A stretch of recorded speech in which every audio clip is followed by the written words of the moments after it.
narinig akong kumakatok mula sa loob ng sarili kong dibdib. Walang sugat, walang dahilan, pero malinaw ang tunog, parang may gustong makalabas. Ako si Maya, at kung may isang bagay akong gustong burahin sa alaala ko, iyon ay ang gabing nalaman kong totoo ang mambabarang. At hindi lang basta totoo, kundi ako ang pinili. Hindi ako lumaki sa paniniwala sa ganitong mga bagay. Para sa akin, ang mga kwento tungkol sa kulam, barang, at mga insekto na pinapapasok sa katawan ng tao ay gawa-gawa lang ng matatanda para manakot. Kahit pa sa probinsya ako lumaki, mas naniwala ako sa siyensya kaysa sa mga bulong-bulong. Pero may mga bagay na hindi mo maipapaliwanag kahit anong logic ang gamitin mo. At nagsimula ang lahat sa isang bagay na halos wala lang. Isang nawawalang gamit. Hindi ko agad napansin kung kailan nawala ang lumang panyo ko. Hindi naman iyon mahalaga. Kupas na. May maliit pang punit sa gilid. At ginagamit ko lang kapag pinagpapawisan ako. Pero sigurado akong nasa bag ko yun bago ako umalis ng apartment. 3 araw matapos kong mapansing nawawala, nagsimula ang kakaiba. Noong una, akala ko simpleng katilang. May parte ng braso ko na parang may gumagapang sa ilalim ng balat. Hindi masakit, nakakainis lang. Parang may maliit na insekto na gumagalaw. Pero kapag tiningnan ko, wala naman. Pinagpawisan ako kahit malamig ang hangin. Sinubukan kong kalmutin, pisilin, pero walang lumalabas. Walang marka, walang ebidensya. Hanggang sa nagsimula na itong lumipat. Mula sa braso, umakyat sa balikat. Mula sa balikat, papunta sa leeg. At doon ako unang kinabahan. Kasi hindi na lang siya pakiramdam. May kasamang tunog. Mahina. Halos hindi marinig. Pero nandoon. Isang tuloy-tuloy na galaw. Parang maraming maliliit na paa na sabay-sabay kumikilos. Hindi ako nakatulog ng gabing yon. Tuwing ipipikit ko ang mga mata ko, parang mas lumalakas ang pakiramdam. Parang may gumagapang sa loob ko. Naghahanap ng daan palabas.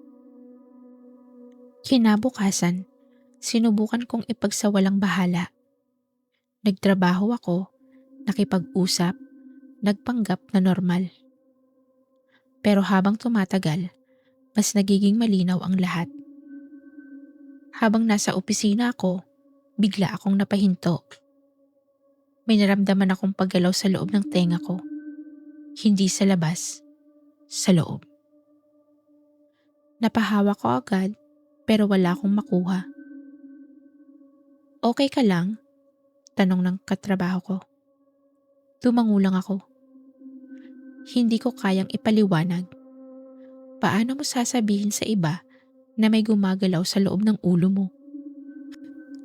Kinagabihan, doon ko unang narinig ang katok. Hindi mula sa pinto, hindi mula sa dingding, kundi mula sa dibdib ko. 3 beses. Mabagal, sakto. Napatayo ako agad. Hindi ako makahinga ng maayos. Pinindot ko ang dibdib ko. Iniisip na baka tibok lang ng puso ko. Pero hindi. Magkaiba sila. Ang tibok ng puso ko ay mabilis. Pero ang katok, mabagal. Parang may sarili itong ritmo. Doon ako nagsimulang matakot. Hindi yung simpleng kaba, kundi yung pakiramdam na may mali sa loob mo. At wala kang kontrol. 3 araw pang lumipas bago ko naisipang umuwi sa probinsya. Hindi dahil gusto ko, kundi dahil wala na akong ibang malapitan. May mga bagay na mas naiintindihan ng mga taong lumaki sa ganitong lugar, kahit ayaw mong paniwalaan. Pagdating ko sa amin, sinalubong ako ng katahimikan. Hindi yung normal na tahimik, kundi yung parang may pinipigil na ingay, parang may nagmamasid. Ang unang taong nilapitan ko ay si Aling Pera, isang matandang kilala sa baryo na madalas lapitan kapag may hindi maipaliwanag. Hindi siya nagsalita agad nang makita niya ako. Tinitigan niya lang ako, matagal, parang may binabasa. "May dala ka bang bagay na galing sa'yo?" Tanong niya. Napaisip ako. "May nawala po akong panyo," sagot ko. Hindi siya nagulat. "Hindi nawala yon," sabi niya. Kumuha," dugtong niya. Naramdaman kong nanlamig ang likod ko. "Ano pong ibig sabihin?" Hindi siya sumagot agad. Lumapit siya sa akin dahan-dahan at inilapit ang tenga niya sa dibdib ko. At doon ko nakita ang pagbabago sa mukha niya. Tumigas ang ekspresyon niya at unti-unti siyang napaatras. "May naririnig ka na ba?" Tanong niya. Tumango ako. "Ilang araw na?" "3." Pumikit siya sandali, parang nag-iisip. "Maaga pa," bulong niya. "Maaga pa para saan?" Doon siya tumingin sa akin ng diretso. Walang pag-aalinlangan. "Para sa paglabas nila." Hindi ko agad naintindihan, o baka ayaw ko lang intindihin. "Anong lalabas?" Hindi siya ngumiti, hindi rin siya nagbiro. "Yung ipinapasok sa'yo." Parang may bumigat sa hangin. "Hindi po to totoo," sabi ko. Hindi siya nakipagtalo. Sa halip, tinanong niya ako. "May galit ba sa'yo?" Nag-isip ako. Lahat naman siguro ay may galit sa kanila. Pero walang matindi. Walang dahilan para gawin ito. "Wala akong maisip," sagot ko. "Mag-isip ka ulit," sabi niya. "Kasi hindi ito ginawa ng walang dahilan." Doon ko naalala. 1 linggo bago mawala ang panyo ko, may bumisita sa apartment ko. Hindi siya kaibigan, hindi rin kaaway. Pero may nangyari sa pagitan namin noon. Isang bagay na hindi ko na pinahahalagahan. Pero baka siya, oo. Naalala ko ang tingin niya. Tahimik pero may kakaiba. Parang may alam siya na hindi ko alam. "May naalala ka?" sabi ni Aling Pera. Tumango ako. "Siya yon," sabi niya. "Sigurado po kayo?" Hindi mo kailangang sigurado. Kailangan mo lang maging handa. "Para saan?" Hindi siya sumagot agad.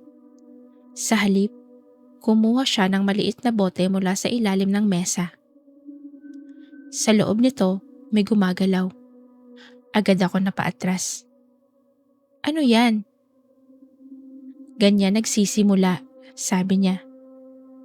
Nilapitan ko ng kaunti at doon ko nakita mga maliliit na uod, gumagalaw, siksikan. "At saan napupunta yan?" Tanong ko kahit ayoko ng sagot. Tumingin siya sa dibdib ko. "Diyan." Napaatras ako agad. Hindi, hindi pwede." "Hindi mo na mapipigilan," putol niya. Parang paulit-ulit kong naririnig ang parehong linya. "Ang magagawa mo lang Pabagalin. Paano? Hanapin mo kung sino at kung anong ginamit niya. Yung panyo? Hindi lang yon, sabi niya. May kasama pa yan. Hindi ko na alam kung alin ang mas nakakatakot. Ang nangyayari sa akin o ang posibilidad na may taong gumagawa nito ng sinasadya. Umuwi ako ng gabing iyon na mas magulo ang isip at mas mabigat ang pakiramdam. Habang nakahiga ako, naramdaman ko ulit. Mas malakas na, mas malinaw. Hindi na lang isa, marami na sila. Gumagalaw sa ilalim ng balat ko. Parang may sariling direksyon, parang may hinahanap. At sa unang pagkakataon, narinig ko ang bulong. Hindi galing sa labas, kundi mula sa loob ko. Mahina pero malinaw. Palapit na. Napadilat ako agad. Tumahimik kayo, bulong ko. Hindi ko alam kung kanino, pero lalo lang silang lumakas. Bigla akong napabangon nang maramdaman ko ang matinding sakit ng tiyan ko. Parang may pumipilipit. Parang may kumakagat mula sa loob. Napayuko ako at hindi ko napigilan. Nasuka ako. At kasama ng suka, may lumabas. Isang maitim na insekto. Gumagalaw, buhay.